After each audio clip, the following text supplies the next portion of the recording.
If you have ever wrote down the most elaborate long-term training program only to change it after 2 days, go ahead and hit that subscribe button, because in today's video, I'm going to be talking about the biggest waste of time that you could possibly ever do in your training, and that's program hopping. So program hopping, it's something everyone has had some experience with, for the simple reason that when you learn something new, when you really devote yourself to learning as much as you possibly can, you start to doubt the efficacy or the validity of what you put into your program. You start to think that, oh, maybe this is not as optimal as I thought. You start to think that maybe this will work better or that will work better. And then over time, you find that you have made progress for one simple reason. You just kept going to the gym. Whether or not you made progress in the long term is kind of questionable, because you don't necessarily know why you made progress. You don't necessarily know what actually gave you the results. The only thing that gave you results was the fact that you kept going. And that's not really what you want. You want to be able to have some amount of confidence about what's working and what's not working, what's working well for you, what isn't working well for you. So here's something that I want to kind of impart upon you, right? The effectiveness of a method will reveal itself over time.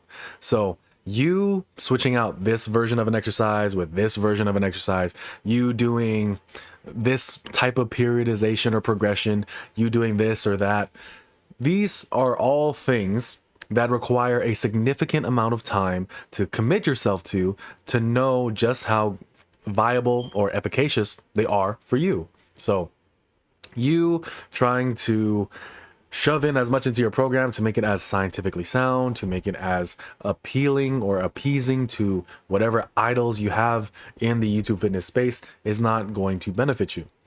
So if your program meets some minimal conditions or some necessary conditions for it to be at least an okay program, meaning, I would say maybe a C plus B range kind of program, and you just commit yourself to that with A plus effort, I promise you, you will do a lot better. That idea of a C plus program with A plus effort will make more gains than a plus program with a C plus effort is very, very true.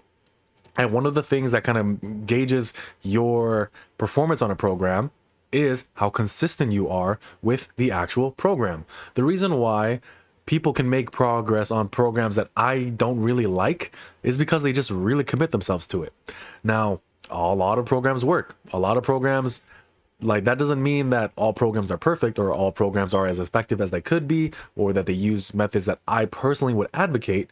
But like I said, a person who's committed to the program, a person who is able to be patient and is able to try to progress where they can, is always going to make more progress. They're always going to make more gains. Consistency is the biggest factor in progress. Whether you're trying to get bigger, trying to get stronger, you need to be consistent. So like I said, if you're just constantly program hopping, but like, let's say you're constantly program hopping, but you're going to the gym. Are you going to build muscle? Yeah, probably. Is it going to be the best amount of muscle you could possibly gain? Probably not. Is it the best strength you could possibly gain? Probably not. And then at the end of all of that, you might be a little bit bigger, you might be a little bit stronger, but do you know why? Probably not. Most definitely not, I would say. So like I said, there's nothing you can change in the short term that will just suddenly, drastically reveal itself some type of godly revelation of what is going to work for you in the long term. You need to commit to something long term and change variables over time, because the optimal variable that needs to change will reveal itself over time. When you stick to a program, you're giving yourself a lot of data to work with. All right, you need to log, like, let's say the amount of volume that you're doing is actually making you sore every single time you go to the gym. Maybe like you find that your performance week to week actually suffers because you are not able to actually recover from your training. These are things you need to take note of. If you're constantly program hopping, if you're constantly doing something like that, are you able to get that data and that information? No, you're not. And then how can you make educated training decisions as time goes on? Simply, you can't. So that's why you need to stick to a program long enough to get information. 1 week is not long enough. 2 weeks is not long enough. 1 month is not long enough. You need to stick to something for a bit longer than that. That's why I really recommend at least 10 weeks, 10 to 12 weeks. I think that's a great way of going about things. 9 at the absolute minimum. Okay. If you can't do a program for at least 9, 10, or 12 weeks, you are not actually doing a program. You're doing CrossFit. So there's that. So changes in a program should be made when things stop working for you, not when you see something shiny or because you think something else will work better. You can't decide that something else will work better when you don't even know what is working in the first place. The thing is, the path will reveal itself to you the longer you stay on the path. So if you just constantly think that the grass is greener on the other side, but at the same time never really water the grass on your own, you might not never see the beauty of your own garden. That was a bit more flowery, get it? Flowery. That was a bit more of a, fruity metaphor than I was going for, but hey, whatever. I think it works, and I think it worked beautifully. So there's that.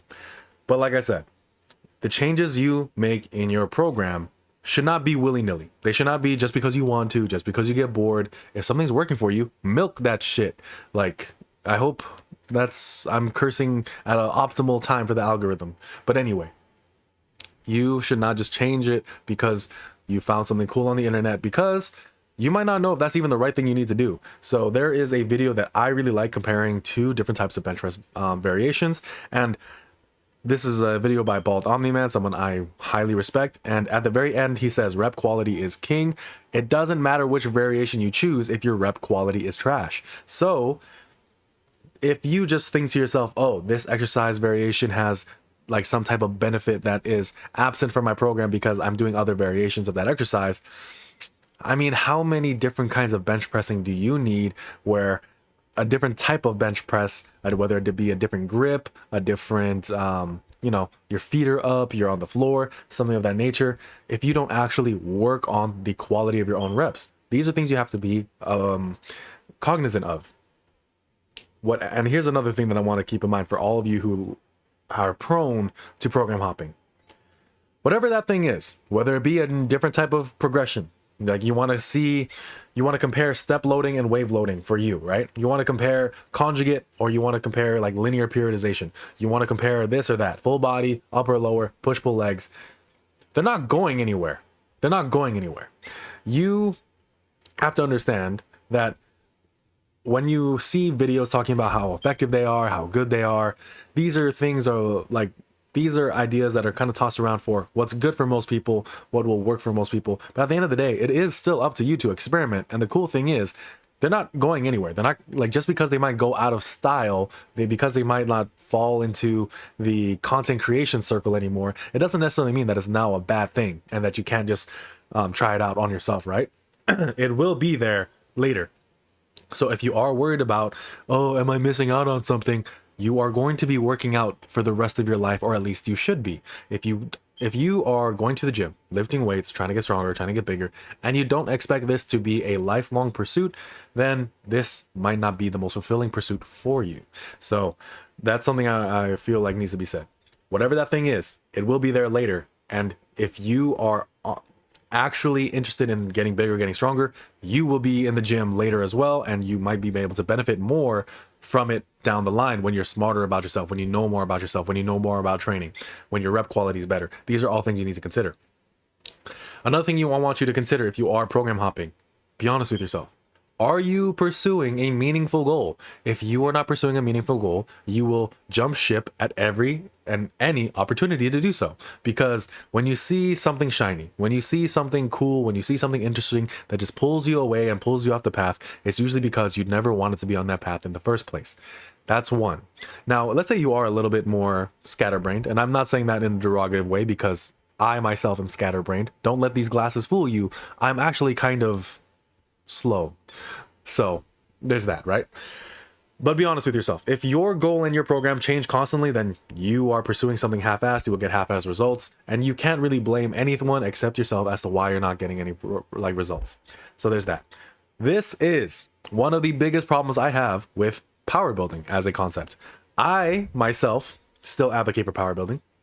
A lot of my channel's content revolves around the idea of power building, me trying to flesh it out, me trying to make it better. But I must say, that doesn't necessarily mean that I think it's like the holy grail, even though I do think that a mixture of size and strength training, because you cannot separate the two if you're natural, is what is most necessary.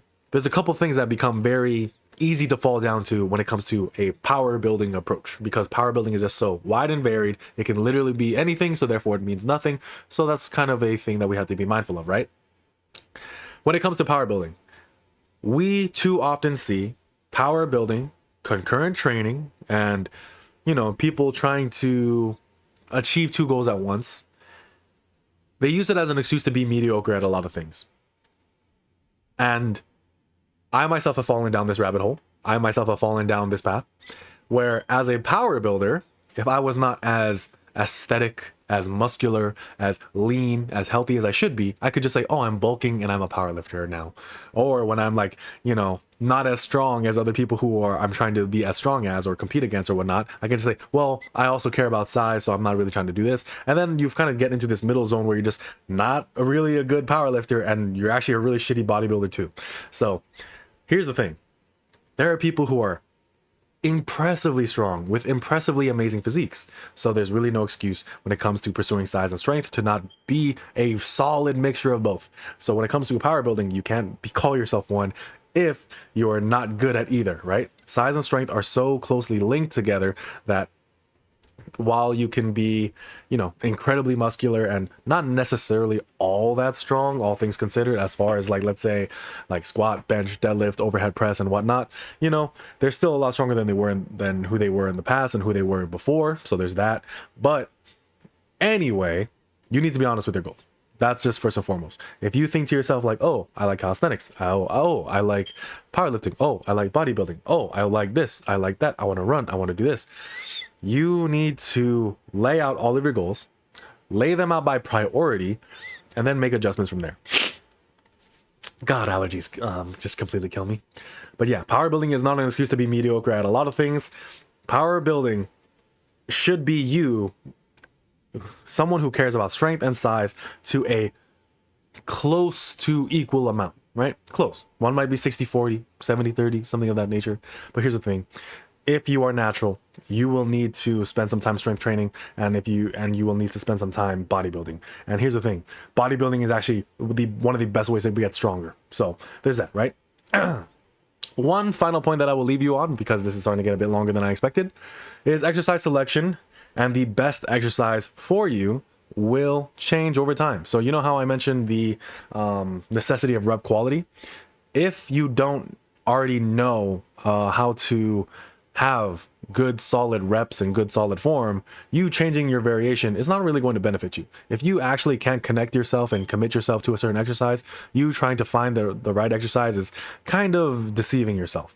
So for example, with a Larson press, just because if you don't get any advantage out from leg drive and stability and all of these other things, you're not really pausing your reps, you're just, trampolining the weight off your chest, you're not going to get much out of a Larson press.